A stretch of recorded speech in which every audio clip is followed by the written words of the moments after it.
Hi there. In this quick video we will be taking a look at this PeakTech Vane anemometer 5170 model. So let's get to it.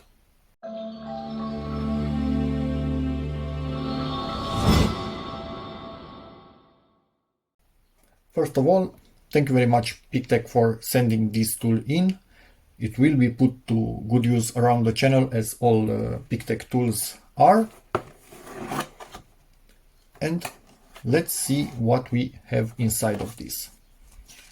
First thing,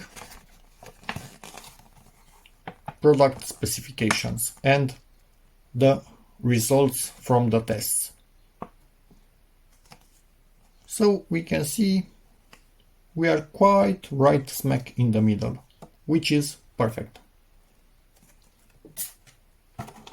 Next thing, it's the manual, but we don't look at the manual from the start because we are real men and we like to see ourselves what we can find, and also for different reason.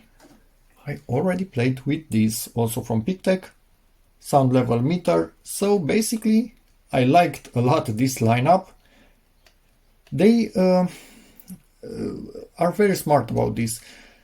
So same injection mold, same everything apart from boards internally, the electronic part and the attachments are used, which is very smart.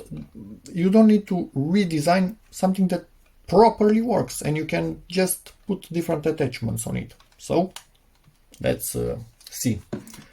From what I already know, I will like what I find in here, because it has this, not the connector that you need to clip on the battery and then make sure the wires fit in and fiddle with it. No, you just undo the wrap on the battery itself and directly slide it in, and it also is keyed. So as you can see, you could not put it the other way around because this is wider than the gap in the plastic. It's basically error proof, and it also has a mount for a tripod. It's the standard tripod size and it's locked, battery is in, 9-volt battery. And at this point, let's power this on. It will also give us the temperature, and I'm taking a look. My Xiaomi thermometer is saying 25 degrees. We are at 25.3. We are good because I started handling it, and hopefully my temperature is about 25. That would be quite bad. And we also can see the battery fully charged. And wind speed basically 0 at the moment. You can see it, so even from moving in here, you can see it's already rotating that little tiny fan. That's quite cool. What modes do we have? Oh, actually units. Meters per second first. Kilometers per hour. So you don't need to do the conversion yourself. And it's backlit. Didn't even realize. So I can get it close to the camera. I will not shade it. Feet per minute, knots, miles per hour, and back to meters per second. Let's go to kilometers per hour. Lots of people can actually understand this a little bit better, including myself. Let's see from mode. So we have average, maximum average basically, and standard. Max, average, standard. Perfect. And now that we guessed all of this, let's see what the manual tells us. Quickly before I forget, PeakTech has a variant where it sells this for environmental tools in a single carry case with a sponge inside and everything to have them protected and have them ready for you to use well while testing various environments. So yeah, if you want, there is that option, which is quite cool. But here we have the individual tools themselves. So yeah, back to the manual.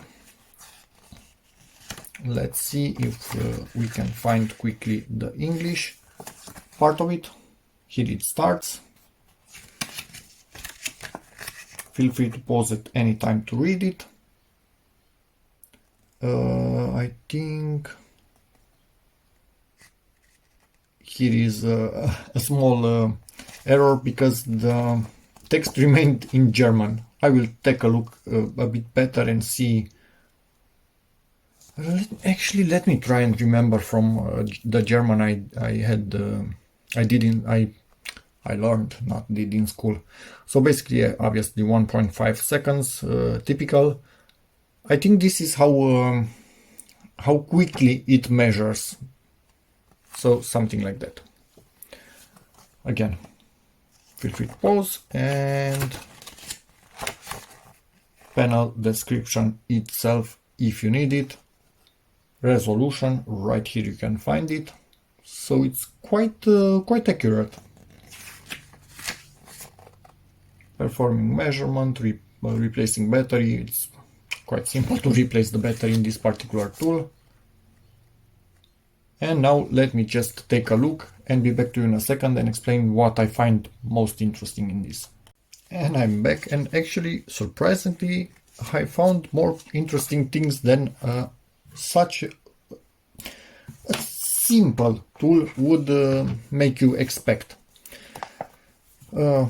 These are the intervals from which it can actually measure. So I'm looking mostly at kilometers per hour. This is what in my country at least they tell us the wind speed in.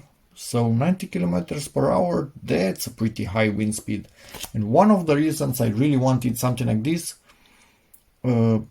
we had quite a lot of storms in here lately, and I honestly was curious at about what wind speed things start to properly fly around the house, because at one point it managed to lift quite heavy tiles on my house. So I think that was a lot. I think we would actually max out this tool at that level. Ask in the comments if I ever get above 90 kilometers per hour in my area. Hopefully not. So yeah. It can measure in Celsius or Fahrenheit. And if you want to know how to change it, long press the mode button, Fahrenheit, long press mode button, back to Celsius. So this button has two things. It either goes max, average, and back to standard, or it can change the way we see the temperature. This is the maximum the display can output. It has an auto off, so in 10 minutes if you forget to shut it off, it will shut off itself. For the temperature, it's not that precise, it's not its main purpose. We will have a separate video for a thermometer, but honestly from what I saw, not considering that I keep putting my hands on it, so heating up the plastic and also the air sensor, temperature sensor, that ball right in there. This was really accurate when I powered it on. But yeah, if you keep your hands in here without an airflow, so no air moving, the plastic heats up and this will start showing more and more. If you have airflow, that would actually cool it down to the level of the temperature of the air flowing through it. So yeah.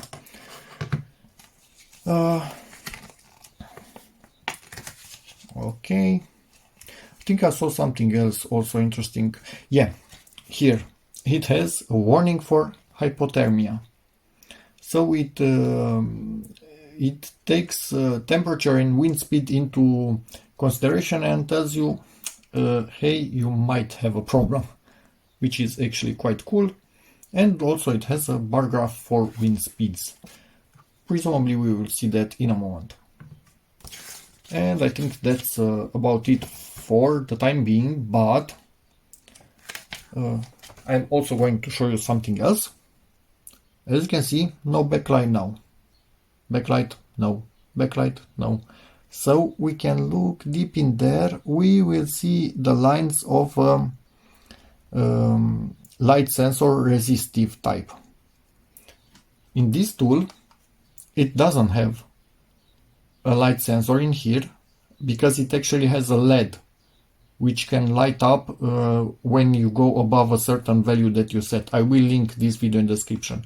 So this one is always on, the backlight, but on this one it only goes on, yes, it has a timer, so it doesn't use up your battery. This does not need a timer because it only lights up when the light level is not enough.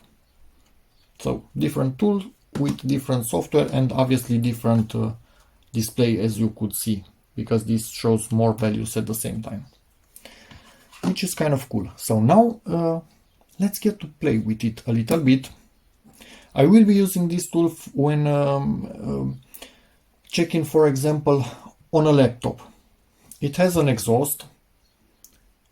If the exhaust is outputting a lot of air, but the air is cold, that kind of, and the CPU is overheating at the same time, that kind of means, for example, that the thermal paste needs replacing, because the fan is doing what it needs to be doing, but the air coming out, it's not hot. That means that somewhere there's a barrier. It cannot gather heat from the CPU itself or the GPU, for example.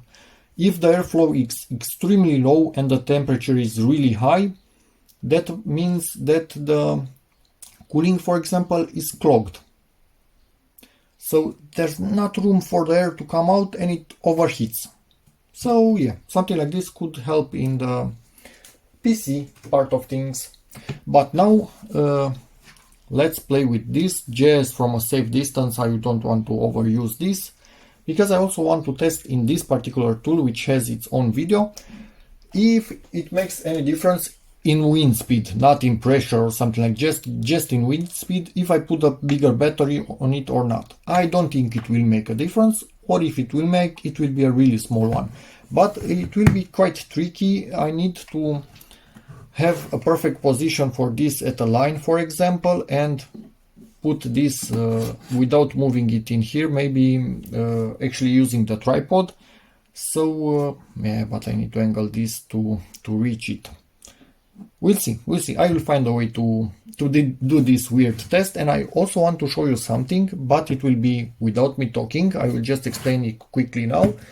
Many people don't seem to understand when blowing air from something like this, the air is quite directional. So the cone will get bigger, but after a good distance. When sucking air, because this can also suck through here and blow through here, that cone is much wider directly from the start. So presumably this will register almost nothing from a big distance. But from this blowing, it will register, of course. So let's do that test a bit now. Without sound, or I will lower the level because this gets to 85 to 90 decibels measured with this. So this is really loud. This is my setup. This is at this particular line. I'm keeping the PeakTech at this particular line. The height, I'm not sure if you can see it on video, but it's the same. I did my best to align them, although now I see. Let me just make sure. Yeah, they are aligned now. Okay, perfect. So let's see what we get. In case I'm not able to see it on video, I will write on the screen, but I need to lower the volume now. I cannot talk. This will be loud, really, really loud.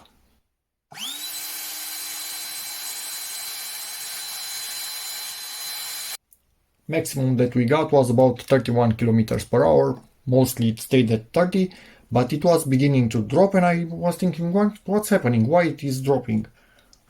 This was vibrating all over the place and it went off-centered, so it was not perpendicular to this. Obviously, on the output of the cone, on the side of the cone, the airspeed gets lower. So I needed to rearrange everything and we got back to the initial value. Perfect. Let's continue with the bigger battery and obviously same position for the battery itself. but I will need to get this higher to make sure it's properly aligned, so be back in a second.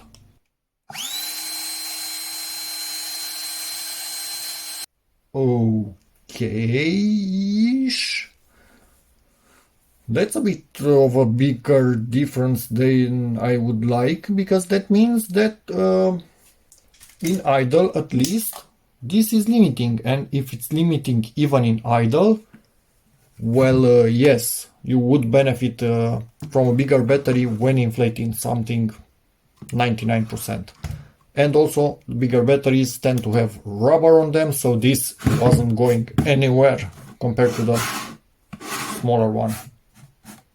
And now I will do that particular test, but I need this in my hand, where I show that basically blowing air does not equal sucking air in terms of how it behaves. Again, I will do my best to have this in sight and also play around with this and suction. So this is blowing, this is sucking air.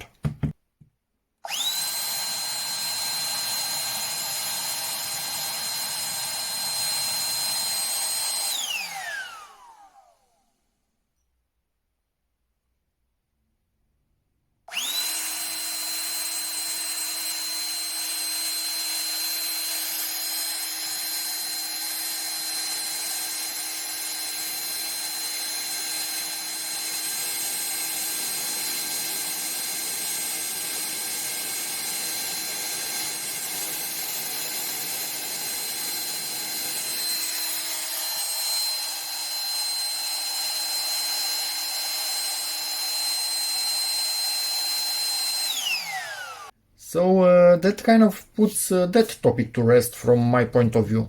Blowing air will be much better in dislocating dust from inside of a computer or laptop than using a vacuum to suck that particles. You could see, I needed to get this close for anything to start reading on this. Yes, obviously, if I get really close, I would get a really big value, but doesn't really make sense, honestly, because there are crevices where you cannot go inside the PC or laptop, and if you would go really close with this also, you would get huge values also. But you also get huge values if you are a bit of a distance, because again, the cone grows really slowly. In here the cone is huge, then small, huge, small, way bigger difference. Yep, so there's that. And let's get back to this tool, because I played around with it a little bit to check this tool out in its separate video, and also showing a video why using compressed air can help you clean up your electronics if you are in a position that you are cannot talk today, that you are unable to open them up. Obviously, opening them up would be better for electronics to clean them up thoroughly, but if you can't, use something like this to clean them, and I explained that in that particular video. And this tool helped me make everything way more clear than I could have ever done it in any other way. So for me, this will be put to good use when working with various electronics, but also for keeping an eye on the wind speed around my house, because at a certain wind speed, depending on the position of your house, some areas might get an accelerated airstream and others might get shielded. So yes, I will be quite curious to play with it. Hopefully I will never max it out, but yeah, we don't know that, only higher powers know that. So that's about it. Thanks again, PeakTech, for sending this in. I will link other PeakTech videos in the description and keep you updated.